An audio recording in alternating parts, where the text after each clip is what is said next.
So, Dan, can you share your perspective on what an international real estate investor should focus on in ESG? So we live in really uncertain times. I think, we've just been hit by, global recessions, then COVID, followed by inflation now, driven in largely by Ukraine. We can kind of, and those changes actually, which have, everybody talks about have been unprecedented, I think, genuinely are. And they've had a huge impact on the real estate sector, an impact in some ways because people are no longer going to the office in the same sort of way. People no longer want a one or a two bedroom flat investment. They're looking for a three bedroom. They want a spare room as a home office. People are no longer shopping as they used to. They're shopping online. And the kind of consequences that we end up from as a result of this sort of rapid change through COVID, with stranded assets that are no longer fit for purpose. At the same time, we also have, a major climate crisis. We've seen in the UK the temperatures hit 40 degrees. I mean, it's really unprecedented. It's, a hot summer in the UK is 30 degrees, 25% hotter, and it's just extraordinary.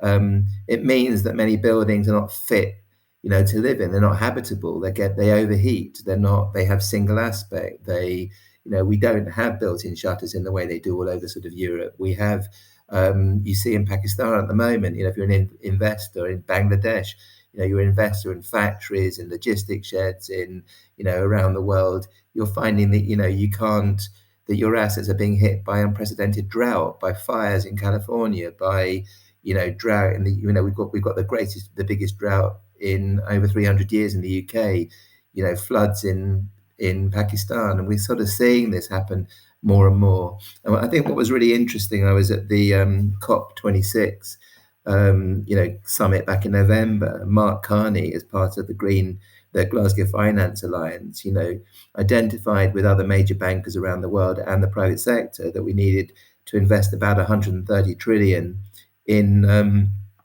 climate resilience. For me, it's absolutely essential that if you're an investor who's in it for the long run, wants to hold on to assets and wants to make sure that they actually are resilient to that change in climate, in technology, in lifestyles, that they're first of all built to the right standards.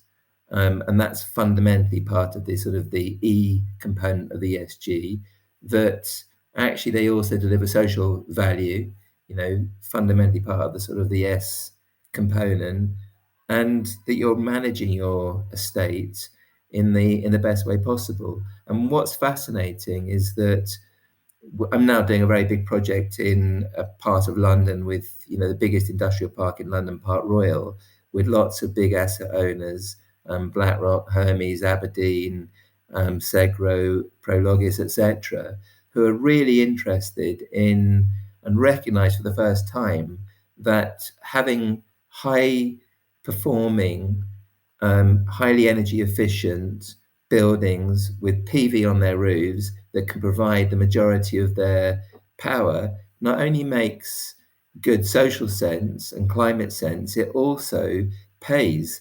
We're seeing IRRs of 15 to 20% as a result of, and we're also seeing their tenants demanding for the first time and putting a premium on buildings that are really green, that are platinum, that are a LEED platinum or BREEAM outstanding.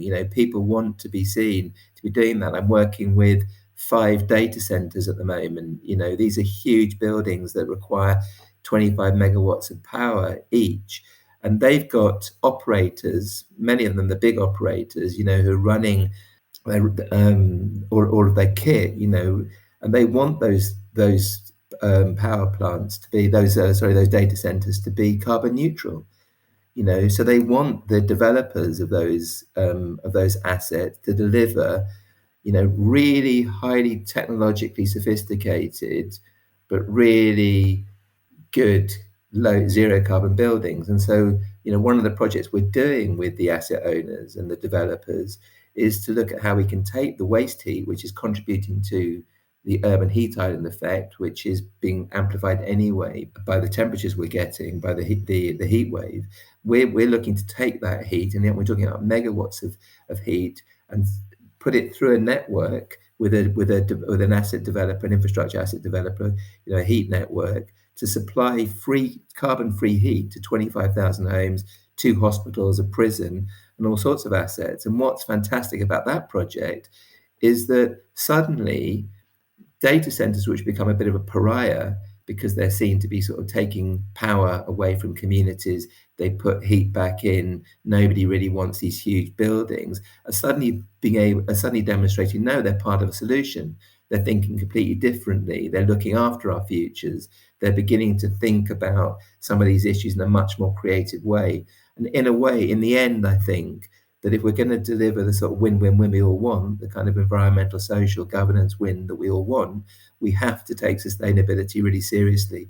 And it makes, for the first time, good investment sense.